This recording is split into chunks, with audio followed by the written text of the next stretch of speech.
Olha, Margarete, você pode ver que não há espaço. Vá comer no banheiro.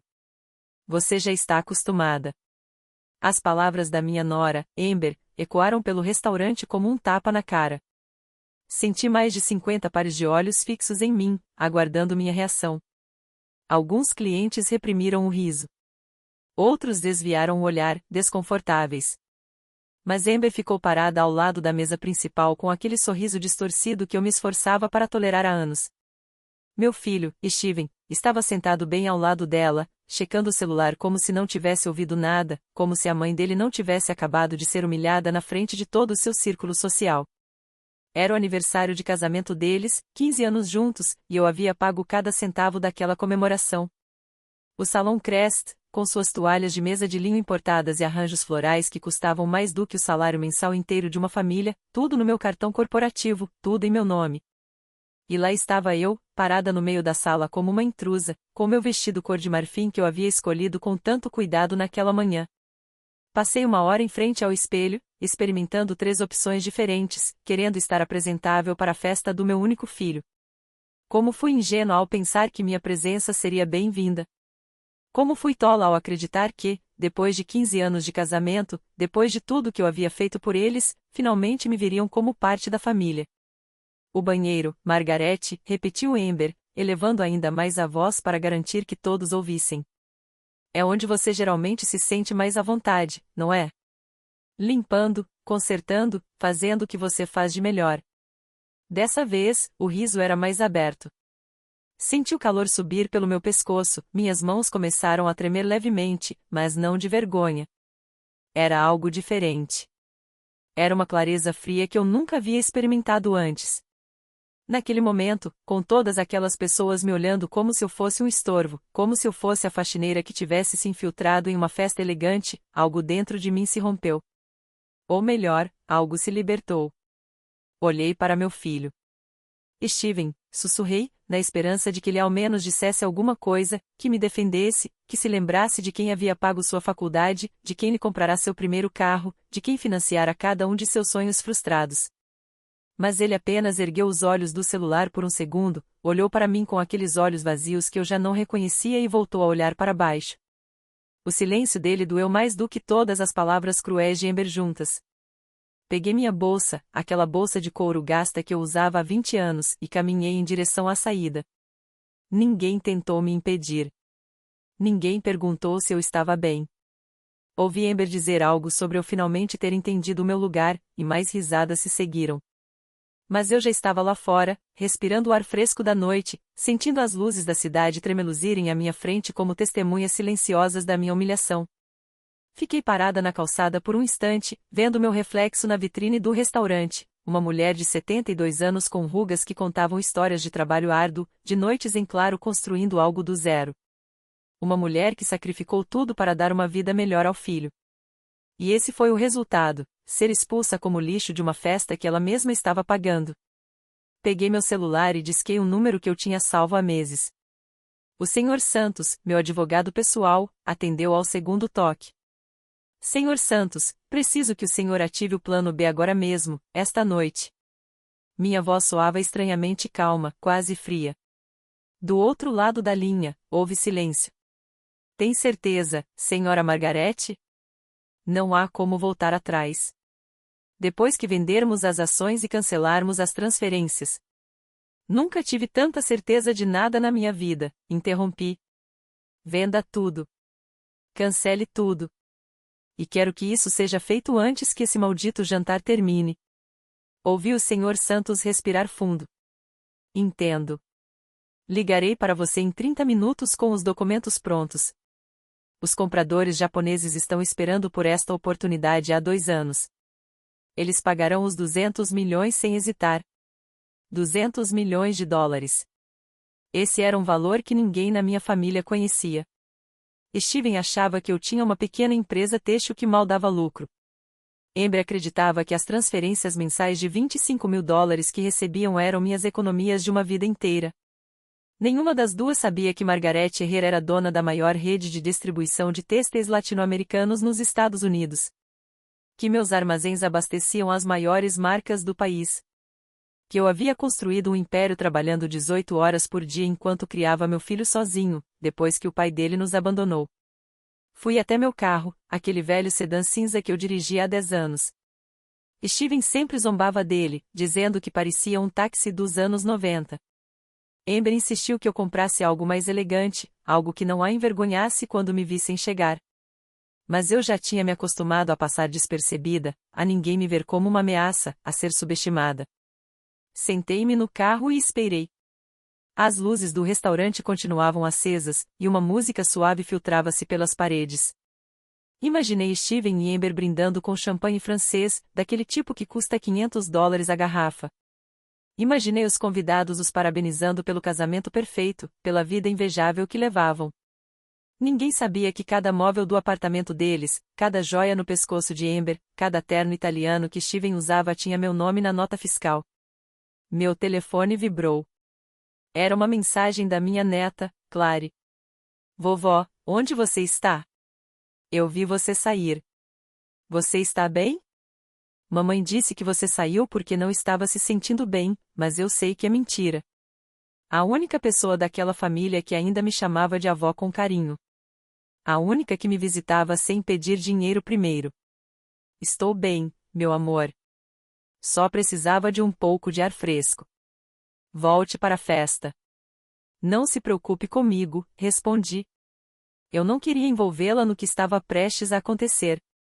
Clary tinha 22 anos. Estava terminando a faculdade. Tinha a vida toda pela frente. Ela não precisava ver sua família desmoronar esta noite. O Sr. Santos ligou exatamente 30 minutos depois. Os documentos estão prontos. Os japoneses transferirão os fundos amanhã de manhã, na primeira hora. $200 milhões para sua conta pessoal. Cancelei o cartão corporativo que seu filho usava, aquele registrado para o pagamento do restaurante. Também suspendi todas as transferências automáticas programadas para este mês e para os próximos. Os imóveis permanecem em seu nome, como sempre estiveram. O apartamento onde seu filho e sua nora moram está registrado como um empréstimo corporativo. Tecnicamente, eles podem ser despejados em 30 dias. Ele fez uma pausa. Senhora Margarete, a senhora tem absoluta certeza? Seu filho é. Meu filho deixou a esposa dele me humilhar publicamente sem dizer uma palavra. Meu filho pegou meu dinheiro por 15 anos como se fosse um direito dele. Meu filho nunca perguntou como eu estava, nunca se interessou pela minha saúde, nunca quis saber se eu precisava de alguma coisa. Ele só ligava quando precisava de mais. Mais dinheiro para o restaurante, mais dinheiro para as férias, mais dinheiro para manter a farsa da vida perfeita dele. O Sr. Santos ficou em silêncio por um momento. Entendo. Os documentos serão enviados esta noite. Amanhã, às 9 da manhã, a empresa será oficialmente transferida para outras mãos. Parabéns, Senhora Margarete, você acaba de fechar a maior venda têxtil da década. Desliguei o telefone e fiquei olhando para a tela. Senti uma estranha mistura de alívio e tristeza. Eu havia construído aquela empresa pensando em deixar algo para Steven. Trabalhei até meus dedos sangrarem naquelas primeiras máquinas de costura. Dormi no chão da fábrica para economizar no aluguel.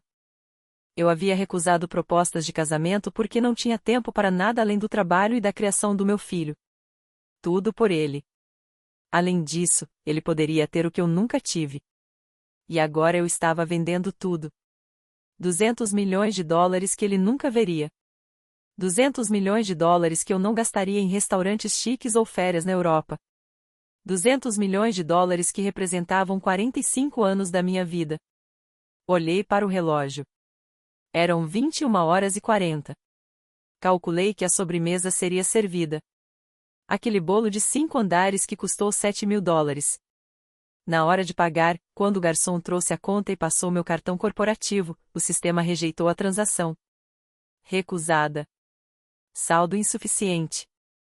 E todos aqueles convidados que riram de mim, todos aqueles amigos de Steven e Amber que me viam como uma velha incômoda, testemunhariam sua vergonha. Não era vingança.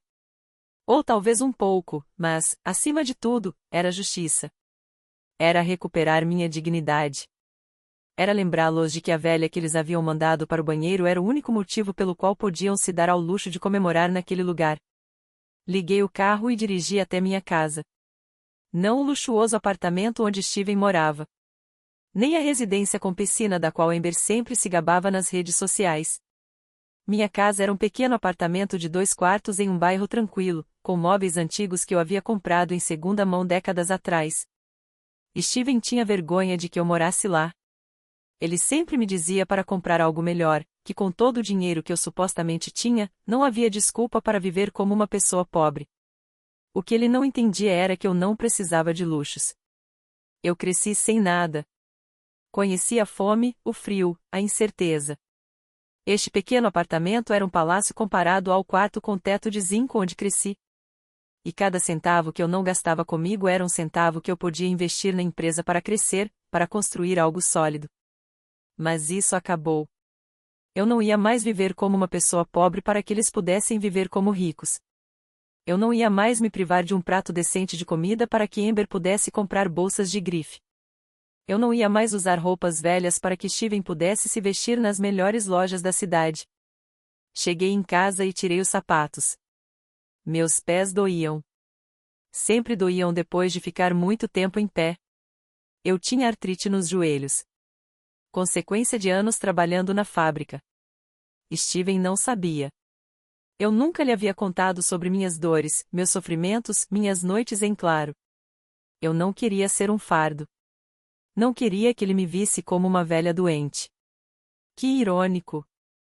Eu me esforcei tanto para não incomodar que eles decidiram que eu era invisível. Servi-me de um copo d'água e sentei-me no sofá. O mesmo sofá onde amamentei Steven quando bebê. O mesmo sofá onde chorei quando o pai dele nos abandonou.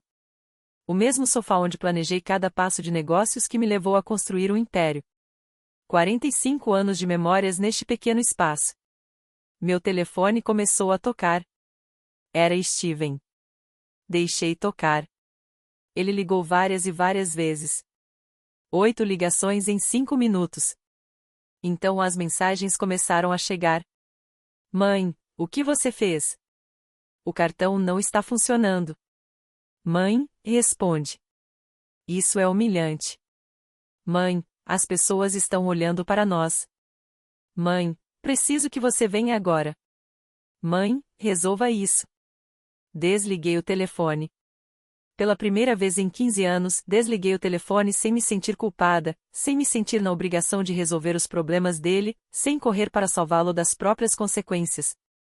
Sentei-me no sofá olhando para o telefone escuro em cima da mesa de centro.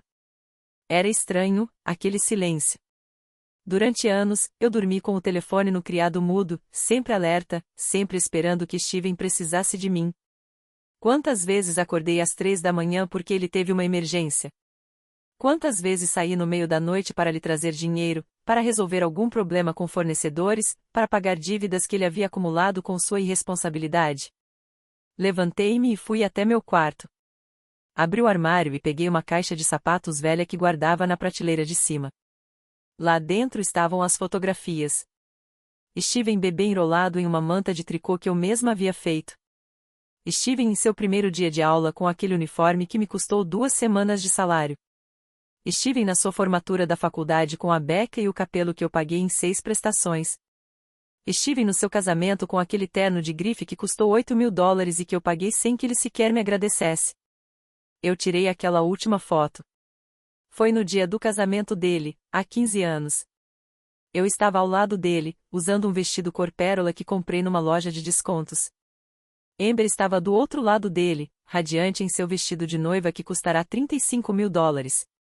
Lembro-me daquele dia, enquanto se arrumavam, de ter ouvido Amber dizer à mãe que pelo menos ela tivera bom senso de não usar algo chamativo que arruinasse as fotos.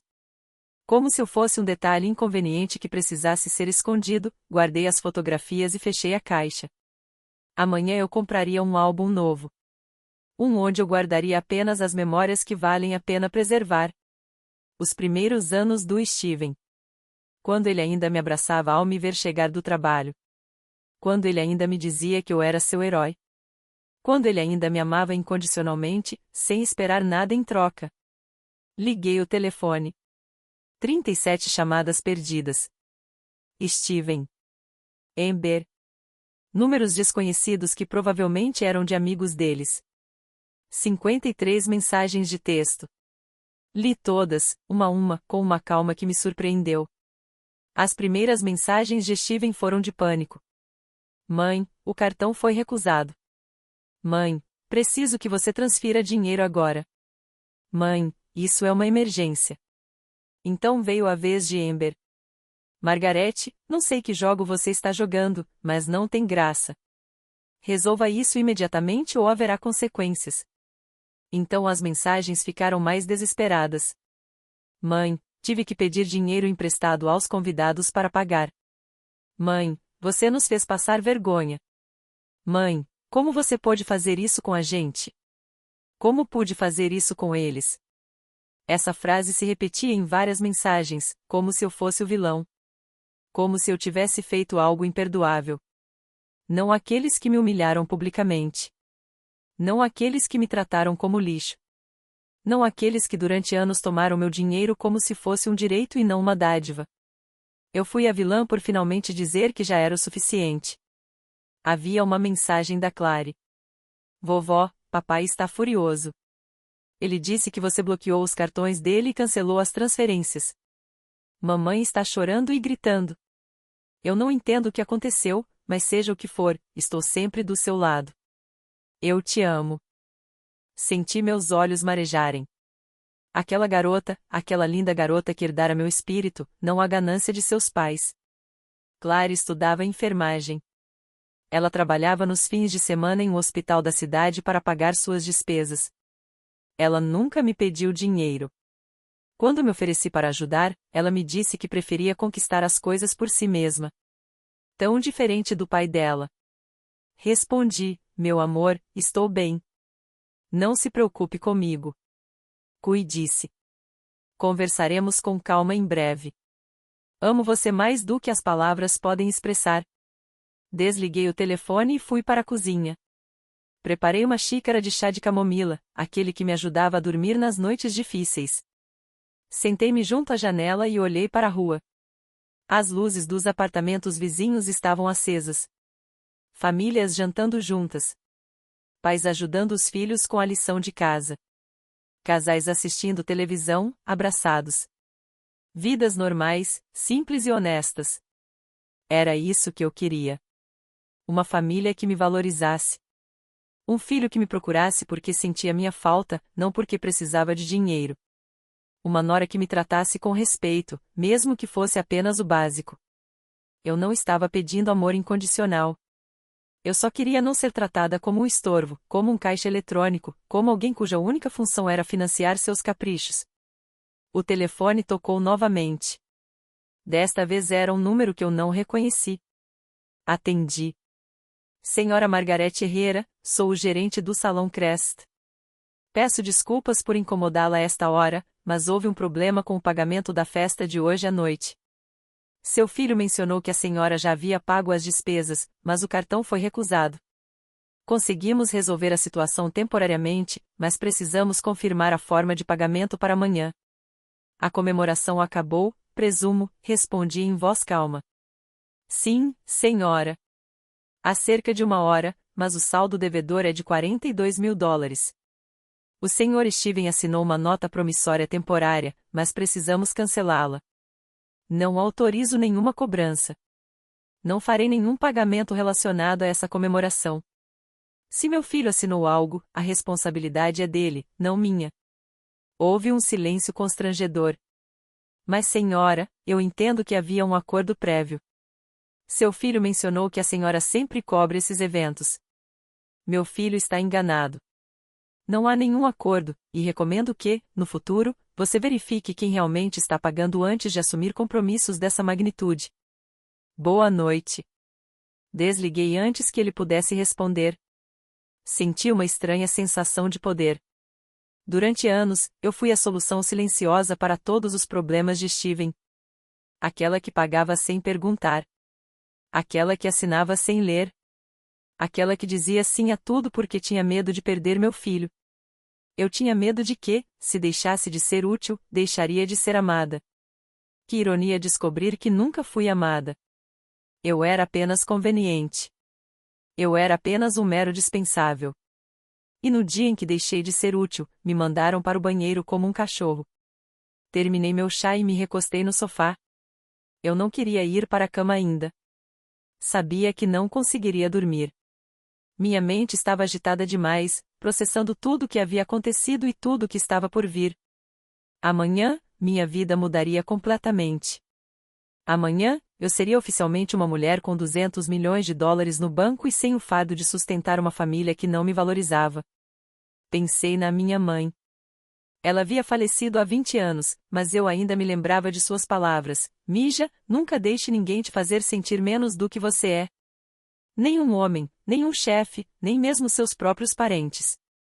Sua dignidade não está à venda. Gostaria de tê-la escutado antes. Gostaria de ter tido a coragem de impor limites anos atrás, mas suponho que nunca é tarde para começar. O telefone vibrou novamente. Outra mensagem de Steven. Mãe, preciso falar com você pessoalmente. Estou indo para sua casa agora. Você não pode me ignorar assim. Sou seu filho. Olhei para o relógio. Eram 11 da noite. Claro que ele viria. Claro que ele achou que podia aparecer e exigir explicações. É claro que ele acreditava que eu cederia, que me desculparia, que abriria minha carteira novamente e resolveria seus problemas. Mas desta vez seria diferente. Desta vez, eu estava preparada. Levantei-me e caminhei até o espelho do corredor. Olhei para mim mesma atentamente. Margarete Herrera, 72 anos, sobrevivente, lutadora, construtora de impérios, mãe que deu tudo de si. E agora, uma mulher retomando o controle da sua vida. 15 minutos depois, ouvi a campainha. Insistente, desesperada, como se alguém estivesse tocando um alarme de emergência. Então começaram as batidas fortes na porta. Mãe, abre a porta. Mãe, eu sei que você está aí. Mãe, precisamos conversar agora. A voz de Steven soava agitada, oscilando entre a raiva e o desespero. Respirei fundo e abri a porta. Ele estava desarrumado. O terno impecavelmente passado que usava no jantar agora estava amarrotado. A gravata pendia frouxa em volta do pescoço. Seu rosto estava corado e seus olhos, vidrados. Ele havia bebido. Que diabos você fez? Essas foram as primeiras palavras dele. Nenhum olá. Nenhuma pergunta sobre como eu estava depois da humilhação pública que sofri. Boa noite, Steven. Entre, respondi calmamente, dando um passo para o lado. Ele entrou como uma tempestade, andando de um lado para o outro na minha pequena sala de estar. Você tem ideia do que nos fez passar? Tem ideia da vergonha? Tive que pedir dinheiro emprestado aos hóspedes, aos meus amigos, aos sócios do restaurante. 42 mil dólares, mãe. 42 mil dólares que agora devo e não tenho como pagar. Sentei-me no sofá e olhei para ele. Fale mais devagar. Não entendo o que isso tem a ver comigo. Ele ficou paralisado, como se não pudesse acreditar no que acabará de ouvir. Como assim? O que isso tem a ver com você? Você bloqueou o cartão. Você cancelou o pagamento. Você me deixou em uma situação ridícula na frente de todas aquelas pessoas. Eu não bloqueei nada. Simplesmente decidi não pagar mais por festas onde não sou bem-vindo. Cruzei as mãos no colo. Ou você se esqueceu do que sua esposa me disse hoje à noite? Ah, pelo amor de Deus, mãe. A Amber estava brincando. Ela tem um senso de humor sarcástico. Você sabe que não pode levar tudo tão a sério. Você anda tão sensível ultimamente. Senti meu sangue ferver, mas mantive a voz calma. Brincadeiras fazem todo mundo rir. O que ela fez foi me humilhar. E você ficou aí sentado olhando para o celular sem dizer uma palavra. Como se eu não importasse. Como se sua mãe não merecesse nenhuma defesa básica.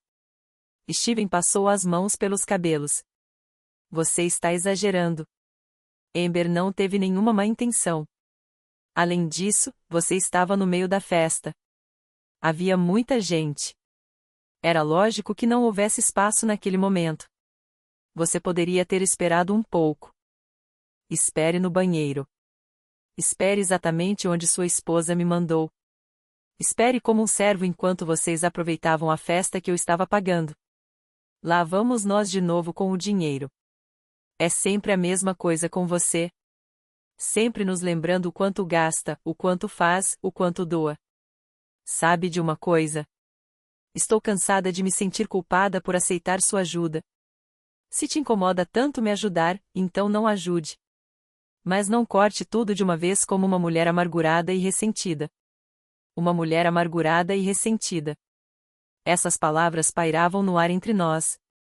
Olhei para meu filho, esse homem de 45 anos parado à minha frente com a atitude de um adolescente mimado. Você sabe quando foi a última vez que me perguntou como eu estava? Quando foi a última vez que me visitou sem precisar de nada? Quando foi a última vez que me ligou apenas para dizer olá?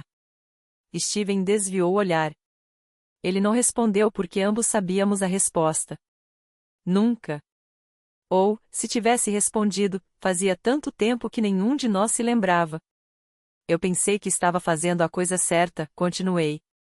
Pensei que se eu te desse tudo que nunca tive, se eu facilitasse sua vida, se eu removesse todos os obstáculos do seu caminho, você seria feliz.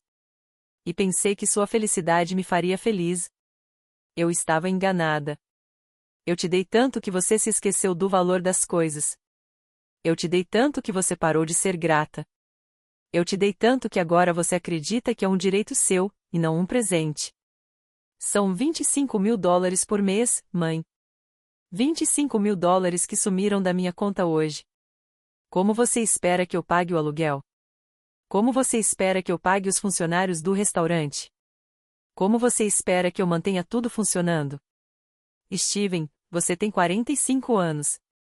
Seu restaurante está aberto há 10 anos.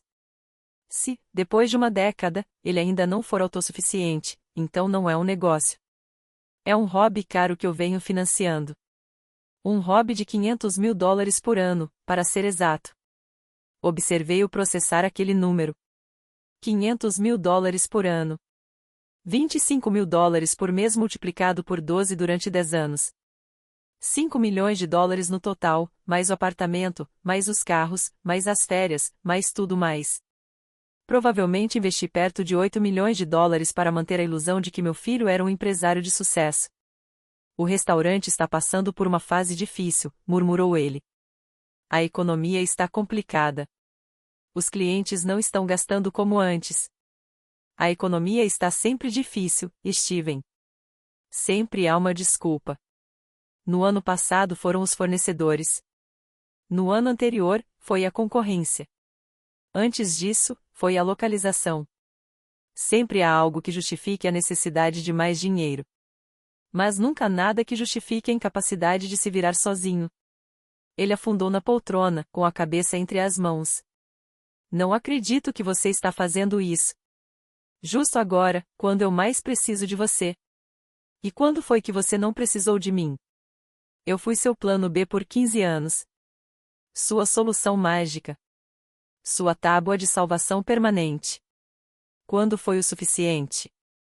Quando você ia se virar sozinha?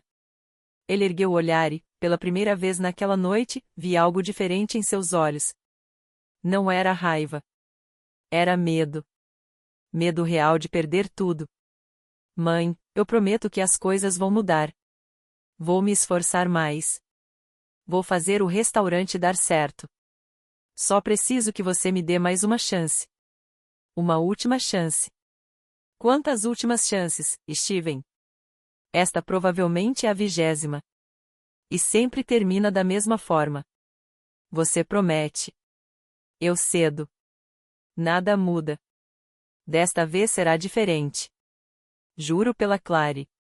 Pela minha filha. Desta vez vou mostrar que consigo. Ele mencionou Clary, a única luz pura nessa família disfuncional. Você sabia que sua filha trabalha nos fins de semana limpando quartos de hospital? Você sabia que ela estuda até às 2 da manhã porque tem turnos duplos durante o dia? Você sabia que ela usa o mesmo par de sapatos há 2 anos porque não quer gastar com coisas desnecessárias? Steven franziu a testa. Clary é jovem. É bom para ela aprender o valor do trabalho. Clary tem 22 anos. Você, aos 22, já tinha um carro 0 km pago por mim. Você já morava em um apartamento que eu alugava. Você já tinha um cartão de crédito com limite limitado. Ela tem 2 empregos e sonha em poder pagar a faculdade sem precisar de empréstimo estudantil. Você vê a diferença? Não é a mesma coisa. Eu sou seu filho, seu único filho, e ela é minha neta. Minha única neta. A única pessoa nesta família que me trata com amor genuíno, que me visita porque quer me ver, não porque precisa de algo. A única que herdou minha ética de trabalho em vez de herdar seu senso de privilégio. Steven levantou-se abruptamente. Não vim aqui para uma palestra. Vim para que você resolva essa bagunça que causou. Reative as transferências, desbloqueie os cartões e amanhã conversaremos calmamente sobre tudo isso. Não, respondi firmemente. Não vou reativar nada. As transferências estão canceladas permanentemente. Os cartões estão bloqueados de vez. E o apartamento onde você mora, aquele que você pensa ser seu, é tecnicamente propriedade da empresa. Você tem 30 dias para encontrar outro lugar. Seu rosto empalideceu. Vocês não podem nos despejar. Não podem simplesmente nos jogar na rua assim. Não estou te jogando na rua. Estou te dando 30 dias, o que é mais do que a lei exige. Você tem tempo para encontrar algo que esteja dentro das suas possibilidades, algo que você possa pagar com a sua própria renda. Steven caminhou em minha direção, com os punhos cerrados ao lado do corpo. Seu rosto demonstrava uma mistura de incredulidade e raiva contida. Você está louca. Completamente louca. A Amber tinha razão. Ela disse que você estava ficando senil, que anda agindo de forma estranha ultimamente. Eu devia ter escutado ela. Eu devia ter te levado a um psiquiatra quando você começou com essas atitudes. Aquelas palavras confirmaram tudo o que eu precisava saber. Não era só Amber que me desprezava. Era ele também. Meu próprio filho vinha falando de mim pelas costas, questionando minha sanidade, planejando controlar minha vida como se eu fosse uma velha incapaz que precisasse de um guardião.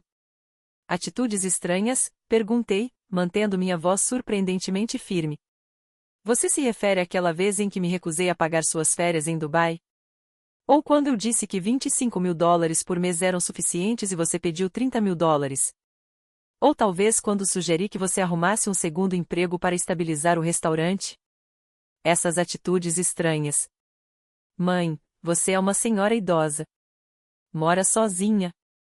Não tem amigos. Passa o dia todo trabalhando nessa empresa. Isso não é normal. Mulheres da sua idade deveriam estar se divertindo, viajando, passando tempo com a família. A família é que me manda ao banheiro em público. Essa família. Chega disso, ele explodiu. A Amber vai se desculpar. Eu vou falar com ela, mas você também precisa se desculpar por essa encenação dramática, por nos fazer parecer ridículos, por agir como uma mimada que não conseguiu o que queria. O que eu queria era respeito. O que eu queria era ser tratada como um ser humano, não como um caixa eletrônico.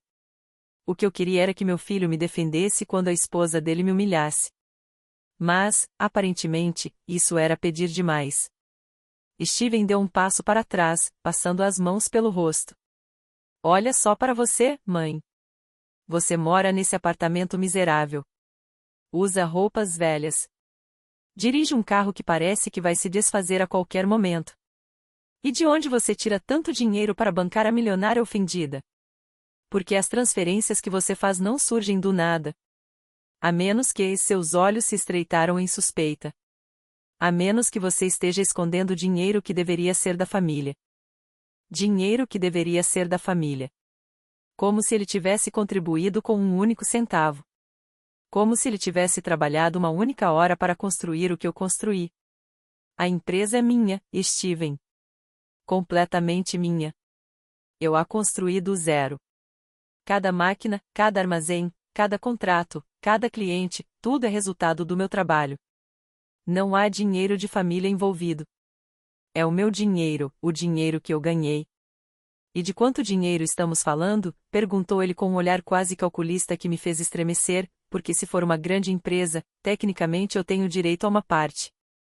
Sou seu único herdeiro. Tudo o que você tem será meu eventualmente. Eventualmente.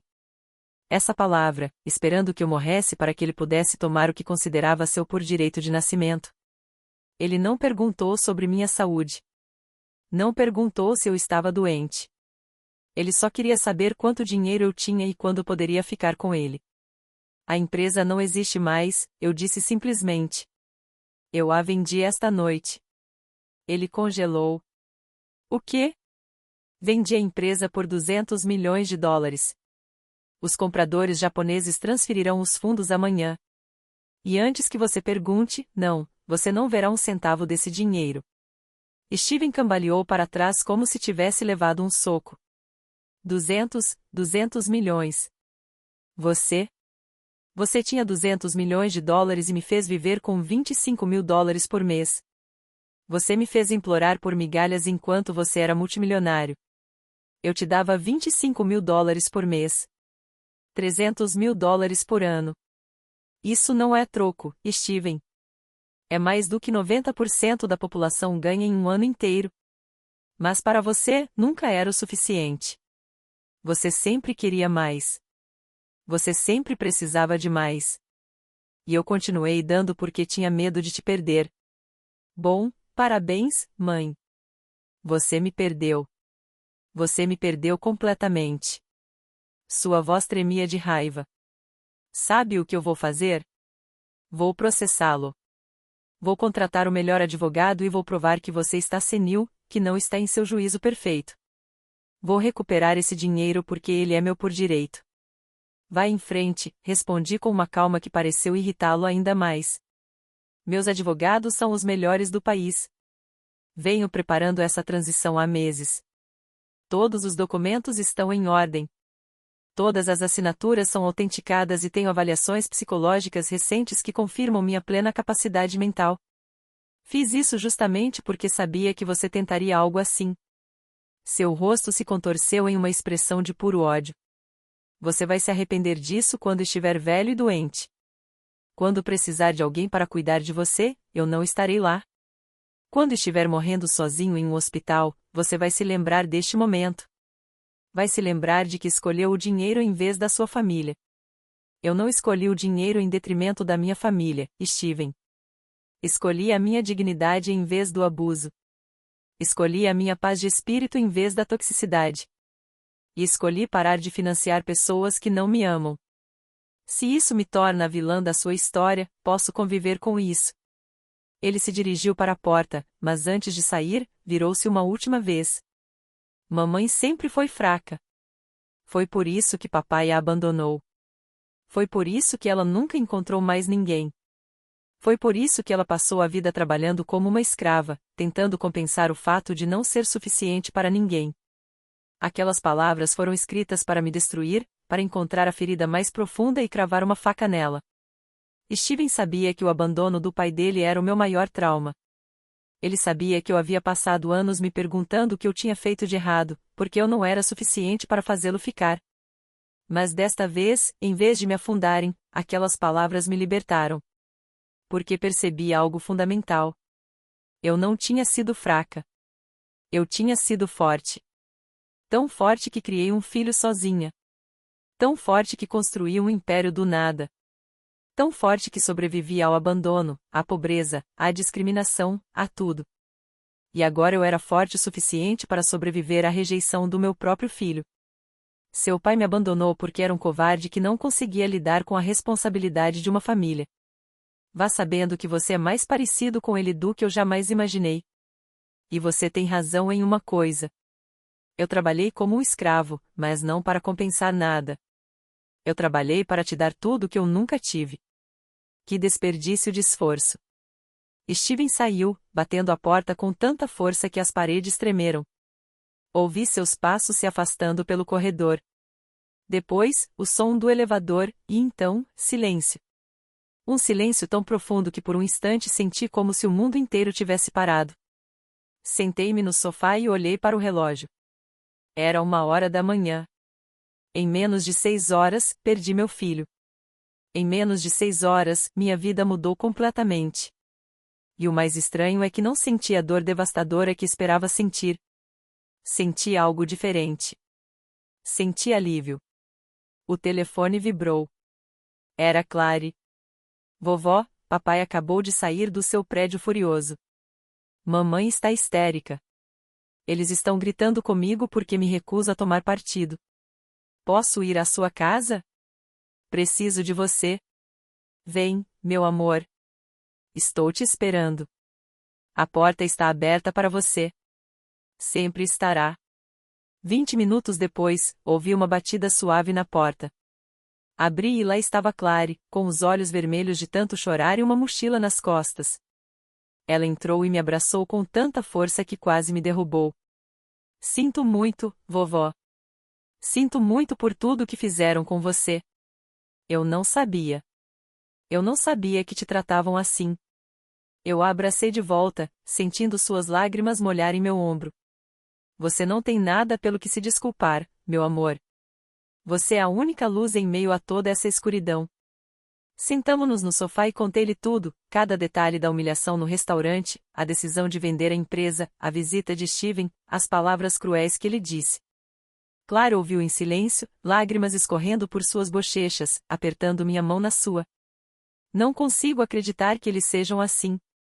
Não consigo acreditar que meu próprio pai tenha dito essas coisas horríveis para você, ela suspirou profundamente. Vovó, eu sabia que a mamãe era difícil, mas o papai sempre pareceu diferente. Eu sempre pensei que pelo menos ele te amava. Eu também pensava assim, meu amor. Mas às vezes as pessoas mostram quem realmente são quando param de conseguir o que querem de nós. Clary ficou em silêncio por um momento, processando tudo. Então ela olhou para mim com aqueles olhos que sempre me lembravam dos meus quando eu era jovem, cheios de determinação e paixão. Vovó, você realmente vendeu a empresa por 200 milhões de dólares? Você é mesmo milionária? E nunca nos contou? Assenti lentamente. Construí essa empresa do zero, Clary. Comecei com uma máquina de costura usada na garagem de uma casa que eu alugava. Trabalhava 18 horas por dia costurando uniformes para escolas, toalhas de mesa para restaurantes, o que quer que fosse possível. Seu pai era pequeno.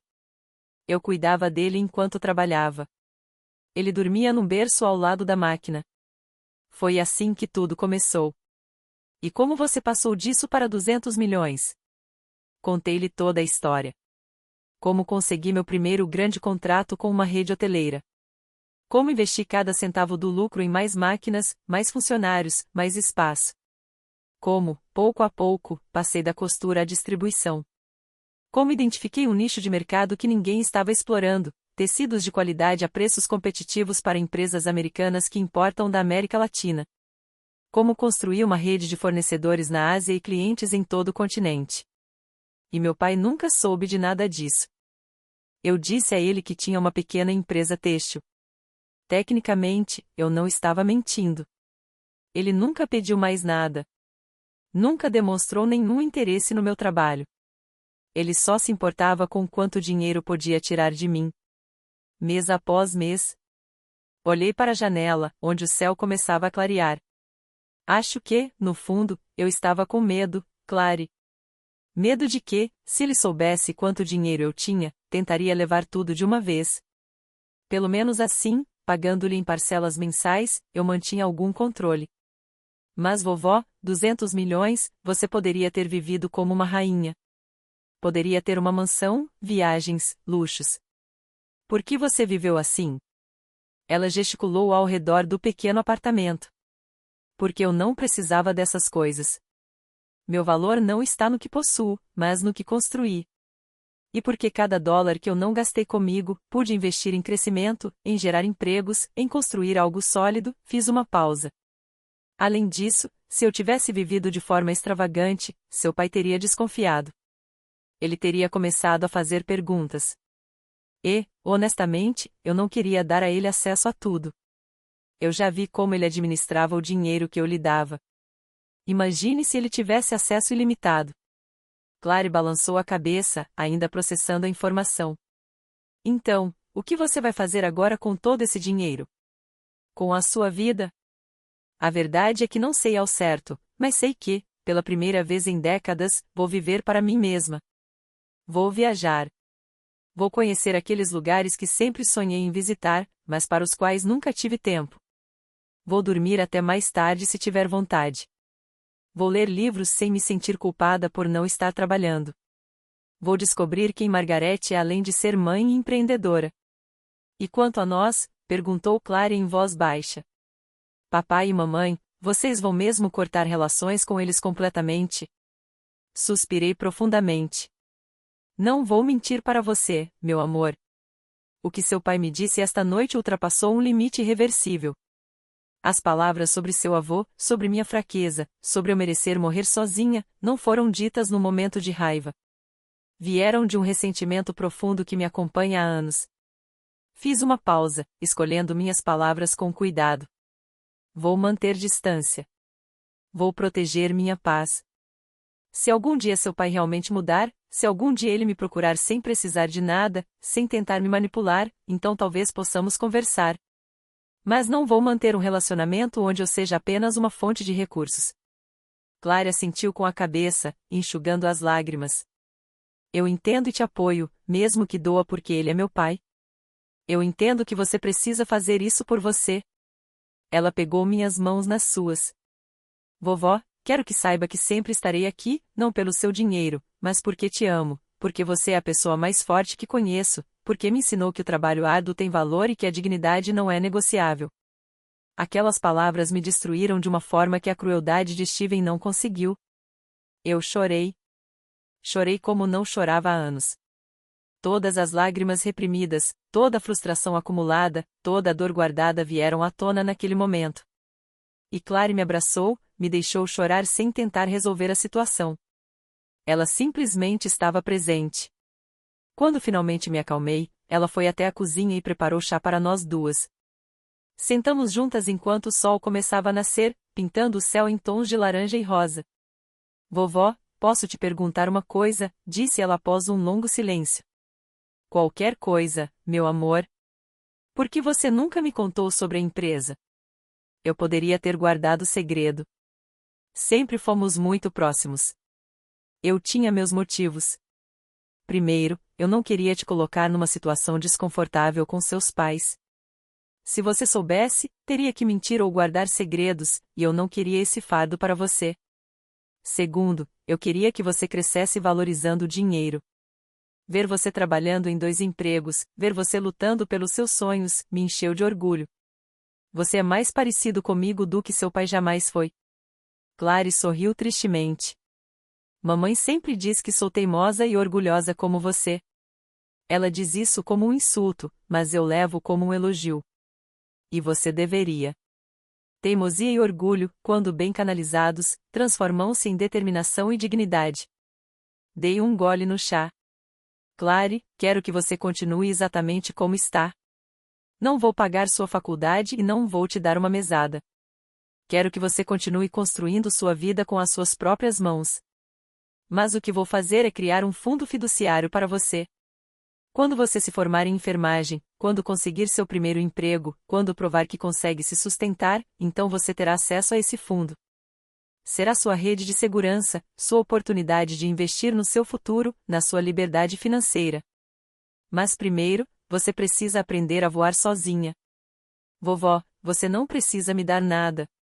Você já me deu tanto com o seu exemplo. Eu sei, mas quero porque você valoriza as coisas. Você entende o que é sacrifício. Você merece ter oportunidade sem ter que trabalhar até exaustão como eu tive que fazer. Peguei na mão dela. Só me prometa que você nunca vai contar aos seus pais sobre o fundo fiduciário. Isso fica entre nós duas. Eu prometo. Clara apertou minha mão. Obrigada, vovó, por tudo. Por ser forte, por me ensinar a ser forte também. O celular de Clary começou a vibrar insistentemente. Ela olhou para a tela e suspirou. É minha mãe? Ela ligou 20 vezes. Disse que se eu não voltar para casa agora, vai me deserdar. Ela riu amargamente, como se houvesse algo a herdar. Você quer voltar? Não, mas preciso pegar minhas coisas. Todas as minhas roupas estão lá, meus livros, meus documentos. Não posso ficar para sempre com o que está nesta mochila. Então iremos juntos. Mais tarde, você juntará suas coisas com calma, sem que eles a pressionem, e virá morar aqui comigo temporariamente. Ou, se preferir, posso ajudá-la a encontrar um pequeno apartamento perto da universidade e do hospital. Será que eu posso mesmo ficar aqui? Esta casa é tão sua quanto minha. E, sinceramente, eu bem que preciso de companhia. Este lugar está silencioso demais há muitos anos. Clary me abraçou novamente. Vou te ajudar com tudo, vovó. Com o que você precisar. E vamos criar novas memórias juntas. Boas memórias. Memórias que não sejam manchadas por egoísmo e manipulação. Ficamos no sofá, observando a cidade despertar, os primeiros trabalhadores saindo para a rua, as lojas abrindo as portas. A vida seguindo como sempre, alheios aos terremotos pessoais que aconteciam na privacidade de nossos lares. E pela primeira vez em muito tempo, senti esperança. Esperança de que talvez, só talvez, os melhores anos da minha vida ainda estivessem por vir. Às 10 horas da manhã, meu telefone tocou. Era o Sr. Santos, meu advogado. Senhora Margarete, bom dia. Os fundos acabam de ser transferidos. 200 milhões de dólares já estão em sua conta pessoal. Os compradores estão extremamente satisfeitos com a transação. Parabéns novamente por concluir este negócio histórico. Obrigado, Sr. Santos. E quanto aos demais assuntos, tudo está em ordem. As transferências automáticas foram canceladas permanentemente. Os cartões corporativos foram encerrados. O apartamento foi reclassificado como propriedade pessoal, e não mais corporativa, o que significa que você pode prosseguir com o despejo quando achar conveniente. Enviei a notificação oficial por carta registrada esta manhã. Seu filho tem 30 dias corridos para desocupar o imóvel. Perfeito. Só mais uma coisa, Sr. Santos. Preciso que o senhor prepare um fundo fiduciário para minha neta, Clary Herrera, de 22 anos. Quero depositar 5 milhões de dólares, mas com condições específicas. Ela não terá acesso ao dinheiro até se formar na faculdade e conseguir um emprego estável por pelo menos 6 meses. Quero que ela aprenda a se sustentar sozinha primeiro. Alguma restrição adicional? Sim. O pai dela não pode ser cobeneficiário nem ter qualquer tipo de acesso ou informação sobre esse fundo fiduciário. Aliás, ninguém além de Clary, você e eu devemos saber da sua existência. Está claro? Perfeitamente claro, Senhora Margarete. Terei os documentos prontos em 48 horas. Desliguei o telefone e olhei para Clary, que estava ouvindo com os olhos arregalados. 5 milhões é muito dinheiro, vovó. É uma fortuna. Eu não preciso de tudo isso. Não é muito. É exatamente o que você precisa para ter liberdade, para comprar uma casa um dia, para abrir sua própria clínica se quiser, para viajar, para estudar mais, para fazer o que seu coração desejar. Mas primeiro, você vai provar que consegue construir sua vida sem depender desse dinheiro. Quando chegar a hora, ele será uma ferramenta, não uma muleta. Clara sentiu com a cabeça, com lágrimas nos olhos. Vou te orgulhar, vovó. Prometo. Você já me enche de orgulho, meu amor. Todos os dias. Naquela tarde, fomos juntos ao apartamento de Steven e Amber. Clary usou suas chaves para entrar. A sala de estar era um desastre. Garrafas de vinho vazias na mesa de centro, louça suja na pia. Amber estava no sofá de pijama, com a maquiagem borrada e o cabelo despenteado. Quando me viu entrar atrás de Clary, ela se levantou num pulo. O que ela está fazendo aqui? Esta é a minha casa. Ela não tem o direito de simplesmente entrar assim. Tecnicamente, é a minha casa, respondi calmamente. E vim acompanhar minha neta enquanto ela recolhe seus pertences. Clary não vai a lugar nenhum. Ela é minha filha. Ela fica aqui, onde é o lugar dela. Amber cruzou os braços, tentando parecer autoritária apesar da aparência desarrumada. Tenho 22 anos, mãe. Sou adulta. Posso decidir onde moro. Clary caminhou em direção ao seu quarto. Vou arrumar minhas coisas. Vou te deserdar, gritou Amber. Se você for com aquela mulher, não verá um centavo da nossa herança. Que herança, Amber? Perguntei com genuína curiosidade. O apartamento que eu paguei? Os móveis que comprei? O restaurante que está dando prejuízo há anos. O que exatamente você pretende deixar para ela? Amber ficou vermelha de raiva. Você não tem ideia do que construímos. Steven é um empresário de sucesso. Nosso restaurante é renomado em toda a cidade. Seu restaurante perdeu dinheiro todos os meses nos últimos 3 anos. Eu sei porque eu estava cobrindo esses prejuízos. $25.000 por mês, dos quais pelo menos $15.000 iam direto para tapar os buracos financeiros do negócio. Os outros $10.000 você gastava no seu estilo de vida. Tirei alguns papéis da minha bolsa. Tenho as demonstrações financeiras aqui. Gostaria de analisá-las? Amber empalideceu. Como você conseguiu isso? São informações confidenciais. São informações que meu contador compilou sempre que meu filho me pedia dinheiro para o negócio. Ele sempre me dizia que era um investimento que um dia me daria retorno.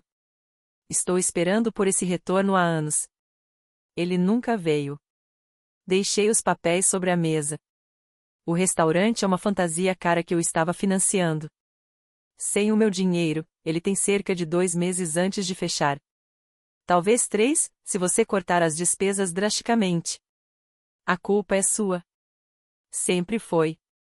Você, com sua atitude tóxica, seu ressentimento, sua inveja da nossa felicidade. Amber apontou o dedo acusador. Você não suporta nos ver bem. Você não suporta que Steven tenha me escolhido em vez de você. É por isso que você está fazendo tudo isso. É pura vingança de uma velha amargurada.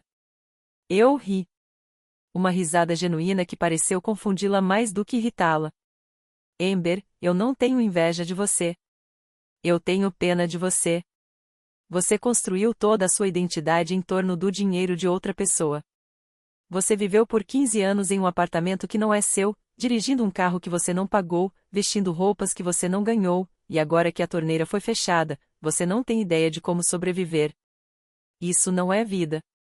É dependência disfarçada de luxo. Cale a boca. Você não sabe nada sobre mim. Você não sabe o que eu sacrifiquei. Sacrificado? O que exatamente você sacrificou? Seu orgulho de me pedir dinheiro todo mês. Sua dignidade de me insultar publicamente. Sua humanidade básica de me tratar como um servo. Eu não te tratei como um empregado. Foi um comentário feito sem pensar. Você estava sendo dramático. Você me mandou comer no banheiro na frente de 50 pessoas em uma festa que eu estava pagando.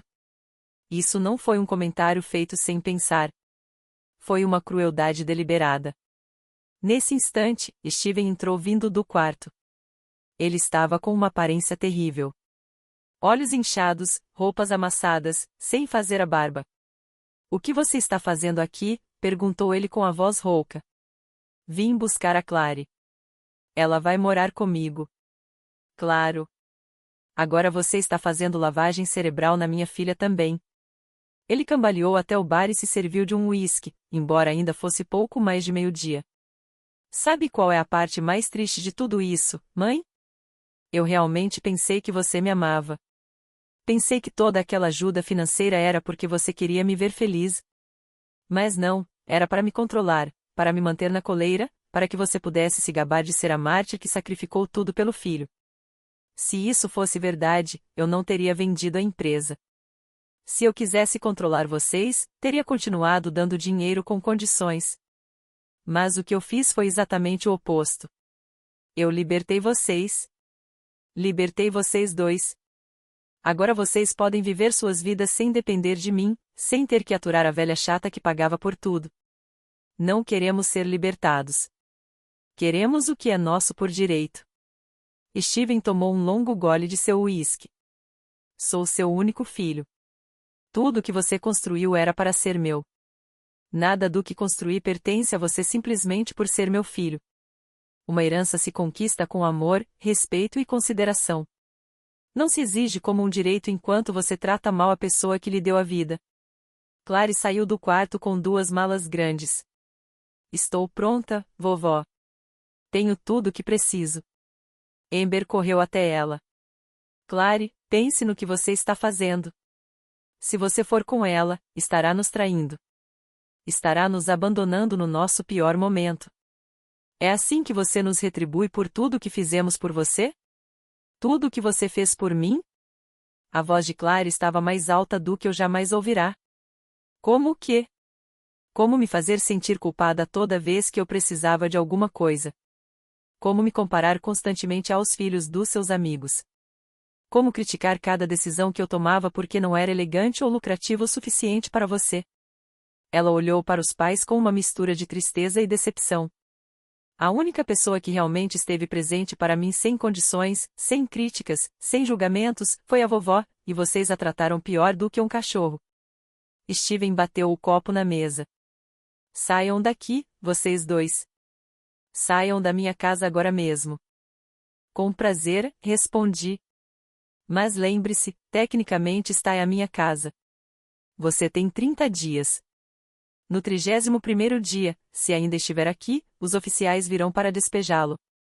Espero que use este tempo com sabedoria para encontrar algo que esteja dentro das suas possibilidades. Saímos do apartamento com as malas da Clary. Enquanto esperávamos o elevador, ouvi um grito de frustração vindo de dentro. Algo quebrou. Provavelmente o Steven atirou alguma coisa contra a parede. Amber também gritava, culpando por tudo, dizendo que ele deveria tê-la tratado melhor, que deveria ter previsto isso. O elevador chegou. Entramos. As portas se fecharam, deixando para trás aquele capítulo da minha vida. Olhei para Clary, que tinha lágrimas escorrendo silenciosamente pelas bochechas. Você está bem, meu amor? Ela assentiu com a cabeça. Estou bem. Só triste. Triste porque acabei de perceber que meus pais não são as pessoas que eu pensava que fossem. Triste porque finalmente vejo tudo com clareza, mas também aliviada. Aliviada por estar fora daquele ambiente tóxico. Os dias seguintes foram estranhos. Havia uma sensação de calma que eu não sentia há anos, como se um peso invisível tivesse sido tirado dos meus ombros. Clary se instalou no quarto de hóspedes e, pela primeira vez em décadas, meu pequeno apartamento pareceu um verdadeiro lar. Tomamos café da manhã juntas antes de ela ir para a universidade. Jantamos juntas à noite, compartilhando histórias. Ela me contou sobre seus pacientes no hospital e eu contei a ela sobre meus anos construindo a empresa. Uma semana após o término com Steven, o Sr. Santos me ligou com novidades. Senhora Margarete, seu filho tentou contratar 3 escritórios de advocacia diferentes para contestar a venda da empresa. Os 3 o rejeitaram após analisarem a documentação. Não há fundamento legal para um processo. Está tudo perfeitamente em ordem. E o apartamento? Recebemos a confirmação de que a notificação foi entregue. O prazo de 30 dias está correndo. Deseja que eu prossiga com o processo de despejo caso eles não cumpram a notificação? Sim, mas seja gentil durante o processo. Não quero humilhá-los mais do que o necessário. Só quero que entendam que há consequências para seus atos. Entendido. Gostaria também de informar que o fundo fiduciário de Clary está pronto. Foram depositados 5 milhões de dólares, conforme as condições que você especificou. Ela receberá uma carta de notificação no dia da sua formatura na faculdade. Perfeito. Muito obrigado por tudo, Sr. Santos. Naquela tarde, enquanto preparava o jantar, meu telefone tocou. Era um número desconhecido. Hesitei, mas atendi. Senhora Margarete Herrera.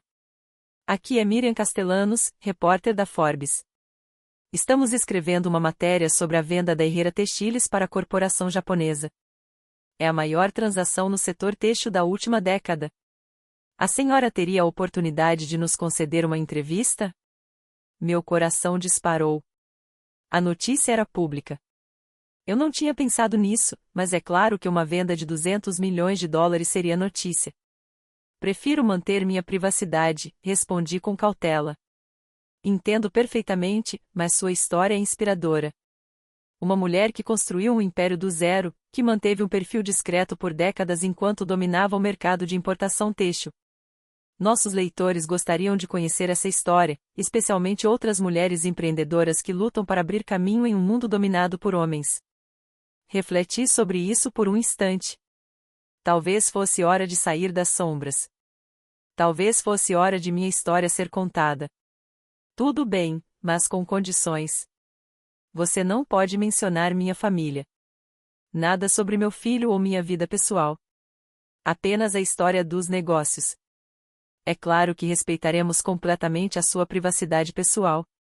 A entrevista foi publicada uma semana depois. A manchete dizia: Margareth Herrera, a milionária invisível que revolucionou a indústria têxtil americana. O artigo detalhou minha trajetória, da máquina de costura na garagem ao império da distribuição. Abordou minhas estratégias de negócios, minha visão de mercado e meu compromisso com a qualidade. Incluía comentários de clientes que elogiaram minha integridade e profissionalismo. Era um retrato lisonjeiro, porém honesto, de 45 anos de trabalho árduo. No dia da publicação, meu telefone não parou de tocar. Ligações de ex-colegas me parabenizando. Convites para conferências de negócios. Recebi pedidos de entrevistas de outros veículos de comunicação. Uma universidade chegou a me convidar para dar uma palestra aos seus alunos de administração sobre empreendedorismo feminino. Foi uma experiência avassaladora, mas também gratificante. Finalmente, depois de uma vida inteira trabalhando em silêncio, meu esforço estava sendo reconhecido publicamente. Clary chegou naquela noite com um exemplar do jornal na mão, sorrindo de orelha a orelha. Vovó, você é famosa. Todo mundo na universidade está falando de você. Meus professores até me perguntaram se você era minha avó. Estou tão orgulhosa. Eu a abracei, sentindo um calor no peito. Mas junto com a alegria veio a preocupação. Steven certamente teria visto o artigo. Agora ele sabia com certeza a magnitude do que havia perdido. Não apenas os $25.000 por mês, mas $200 milhões. Uma fortuna que poderia ter sido parcialmente sua se ele tivesse escolhido o amor em vez da ganância. Naquela noite, como eu temia, Steven apareceu à minha porta. Mas desta vez, ele estava diferente. Não havia raiva em seu rosto. Havia algo pior. Havia desespero. Mãe, preciso falar com você. Por favor. Deixei-o entrar, mas mantive distância. Clary estava em seu quarto estudando. Steven sentou-se no sofá, com as mãos tremendo. Eu vi o artigo. Vi os números. Vi tudo que você construiu e nunca nos contou. Eu te disse que tinha uma empresa têxtil. Você nunca pediu mais nada. Você tem razão. Eu nunca perguntei. Nunca me importei com o seu trabalho porque presumi que fosse insignificante. Presumi que você fosse apenas minha mãe que me ajudava financeiramente. Ele baixou a cabeça. Eu fui um idiota, mãe. Um idiota cego e ingrato. Esperei em silêncio. Eu não ia facilitar as coisas para ele. O restaurante vai fechar. Os fornecedores estão exigindo pagamentos que não consigo cobrir. O banco me negou um empréstimo porque, tecnicamente, estou operando no vermelho há anos. Amber está me culpando por tudo. Ela diz que arruinei a vida dela, que a enganei fazendo-a acreditar que éramos ricos. Ele fez uma pausa dolorosa. E ela tem razão. Eu também me enganei. O que você quer de mim, Steven? Ele ergueu o olhar, com os olhos vermelhos. Não estou aqui para pedir dinheiro. Sei que, depois de tudo que disse, depois de como te tratei, não mereço um centavo sequer. Vim pedir seu perdão. Perdão por não ter te valorizado. Perdão por ter deixado Amber te humilhar. Perdão por ter te tratado como um caixa eletrônico em vez da minha mãe.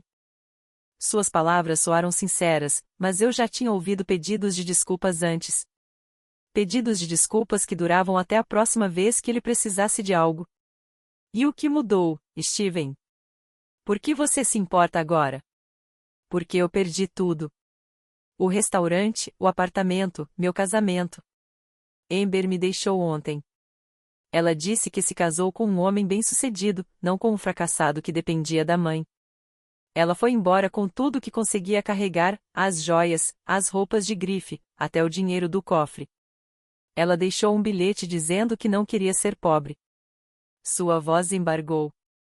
E enquanto eu via tudo desmoronar, percebi que a única pessoa que realmente me amou incondicionalmente, que realmente se sacrificou por mim sem esperar nada em troca, foi aquela a quem eu tratei pior. Senti uma mistura de emoções. Uma parte de mim queria abraçá-lo, confortá-lo como fazia quando ele era criança. Mas outra parte, a parte que havia sido profundamente ferida, permaneceu firme. Steven, agradeço seu pedido de desculpas. De verdade. Mas desculpas não bastam. Palavras são fáceis. Mudanças reais são difíceis. Eu sei. E não espero que você me perdoe imediatamente. Só quero uma chance de mostrar que posso mudar. De mostrar que posso ser o filho que você merece ter. Como você pretende fazer isso? Consegui um emprego como gerente em uma loja de tecidos. Irônico, não é? Trabalhar no setor onde você era rainha. E eu nem sabia. O salário é modesto. $3.000 por mês, mas é honesto. Encontrei um pequeno apartamento que posso pagar. É mais ou menos do tamanho deste lugar. Talvez menor. Sem luxos, sem pretensões, apenas o básico, ele fez uma pausa. Vou aprender a viver dentro das minhas possibilidades. Vou aprender a valorizar o que tenho em vez de cobiçar o que não tenho. Fico feliz em ouvir isso. De verdade. Mãe, eu não estou te pedindo dinheiro. Não estou te pedindo ajuda com o aluguel ou com as dívidas. Só estou pedindo que um dia, quando você vir que eu realmente mudei, que eu realmente aprendi, você me dê outra chance de ser seu filho. Não sua fonte de renda, não seu projeto, apenas seu filho. Olhei para aquele homem de 45 anos, reduzido pelas circunstâncias a algo talvez mais humilde, como ele sempre deveria ter sido. Só o tempo dirá, Steven. Por agora, concentre-se em reconstruir sua vida, em descobrir quem você é sem o dinheiro de outra pessoa te sustentando. E se em 6 meses, 1 ano, 2 anos, você realmente tiver mudado, então conversaremos. Ele se levantou para sair, mas antes de chegar à porta, se virou. Só mais uma coisa, Clary, posso vê-la? Só para dizer que a amo e que sinto muito por ter falhado com ela. Essa é a decisão dela, não minha. Mas estou te avisando, Steven. Se você a magoar, se tentar manipulá-la ou usá-la para chegar a mim, acabou para sempre. Entendeu? Entendido. Chamei Clary. Ela saiu do quarto cautelosamente. Tinha ouvido toda a conversa de dentro do quarto. Papai, disse ela simplesmente, sem se aproximar. Steven pigarreou. Clary, eu sei que falhei com você como pai, como exemplo, em tudo. Não tenho desculpas. Só quero que você saiba que te amo e que vou me esforçar todos os dias para ser alguém de quem você possa se orgulhar. Clary olhou para ele em silêncio por um longo momento. Então, assentiu lentamente. Espero que esteja falando sério, pai. Espero mesmo, porque ainda te amo. Mas te amar não significa que vou deixar você me machucar. Aprendi isso com a vovó. Eu entendo e respeito isso. Steven caminhou até a porta. Cuide da sua avó. Ela é um tesouro que eu não sabia valorizar. Quando ele saiu, Clary sentou-se ao meu lado. Você acha que ele vai mesmo mudar? Não sei, meu amor. As pessoas podem mudar, mas só se realmente quiserem. Só o tempo dirá. Por agora, vamos seguir com as nossas vidas. Os meses se passaram. Comecei a viver de verdade pela primeira vez em décadas.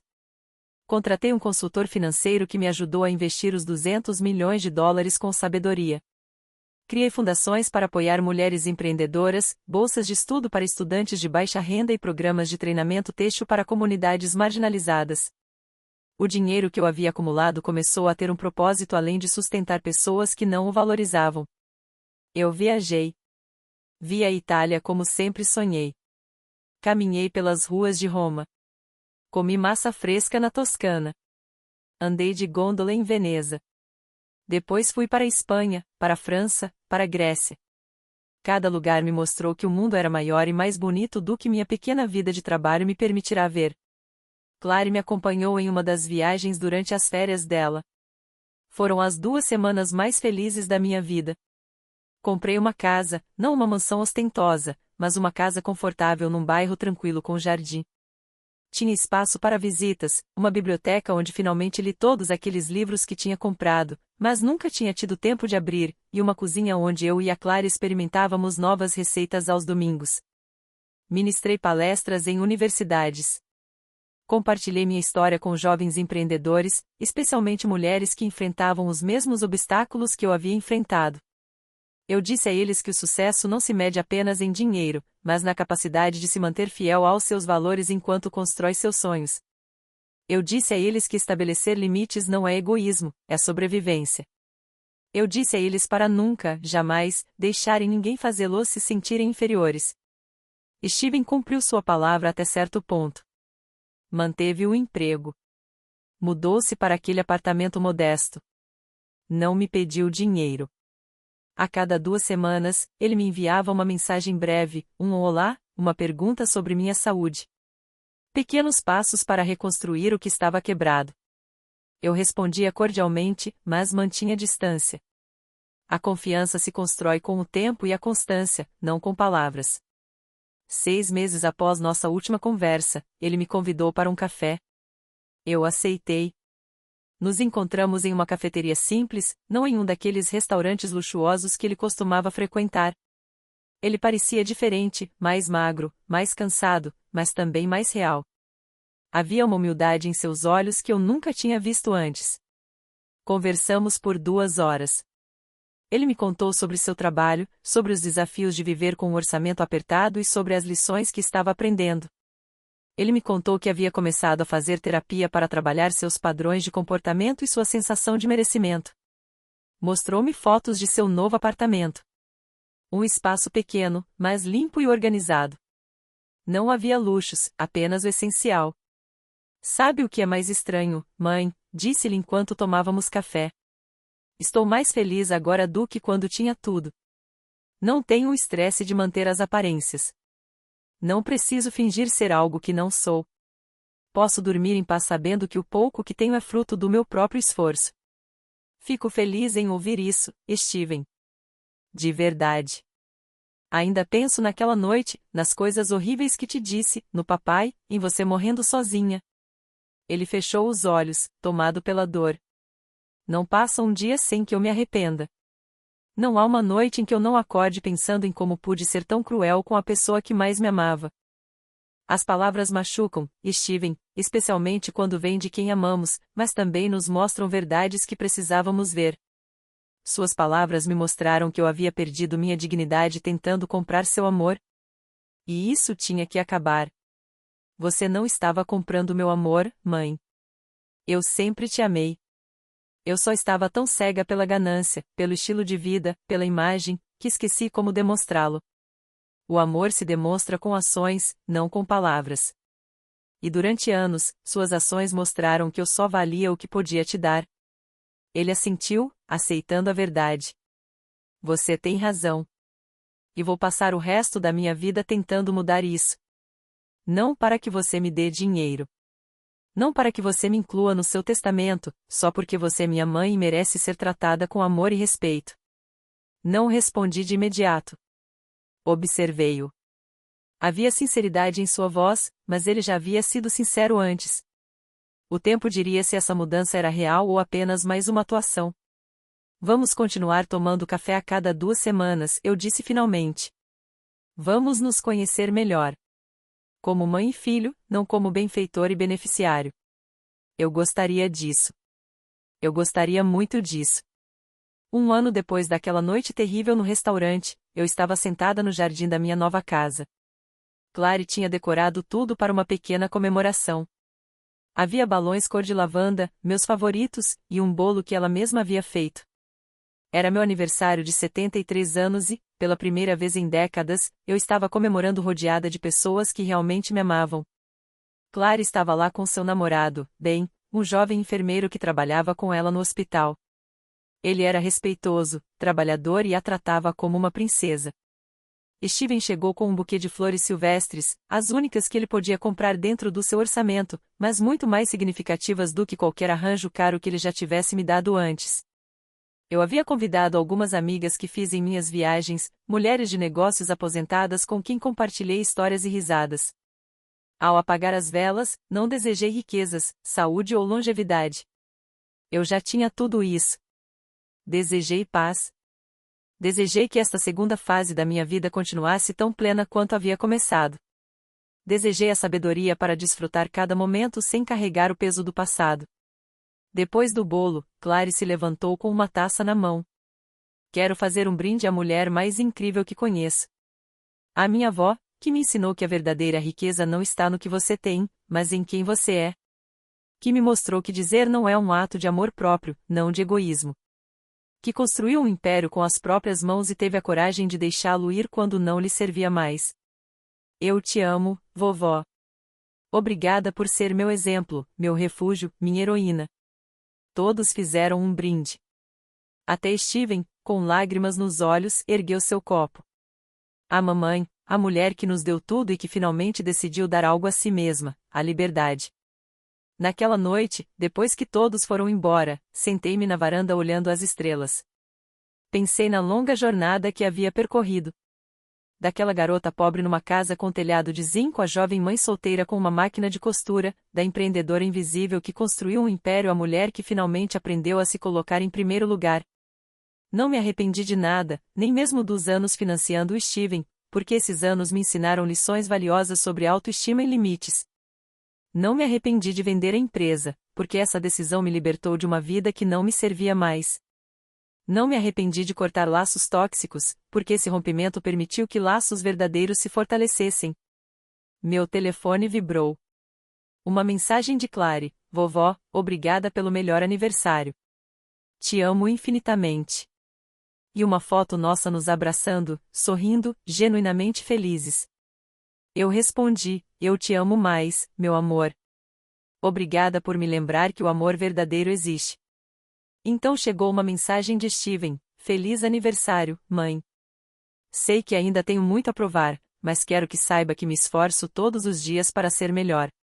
Que todos os dias sou grato pelas lições, mesmo que tenham sido dolorosas. Espero que um dia eu possa dizer que recuperei minha mãe, não pelo dinheiro dela, mas pelo coração dela. Eu respondi: um passo de cada vez, filho. Um dia de cada vez. Guardei o telefone e fechei os olhos. A brisa noturna acariciou meu rosto. 73 anos, 45 construindo, um destruindo, e agora recomeçando. Não com a energia da juventude, mas com a sabedoria da experiência. Eu não precisava mais de permissão para viver. Eu não precisava mais justificar minhas decisões. Eu não precisava mais pagar para ser amada. Eu havia aprendido a lição mais importante de todas, que o amor que se compra não é amor de verdade. E que, às vezes, perder tudo é a única maneira de conquistar o que realmente importa, a sua dignidade. Hoje, não preciso de permissão para viver. Não é vingança, é libertação. E nessa liberdade, finalmente encontrei o que buscava a vida inteira sem saber. Paz. Paz comigo mesmo, paz com minhas decisões, paz com meu passado e esperança no meu futuro. Abri os olhos e olhei para as estrelas uma última vez antes de entrar. Amanhã seria outro dia, mais um dia desta nova vida que construí sobre os escombros da antiga. E pela primeira vez em 73 anos, eu mal podia esperar para ver o que o futuro me reservava.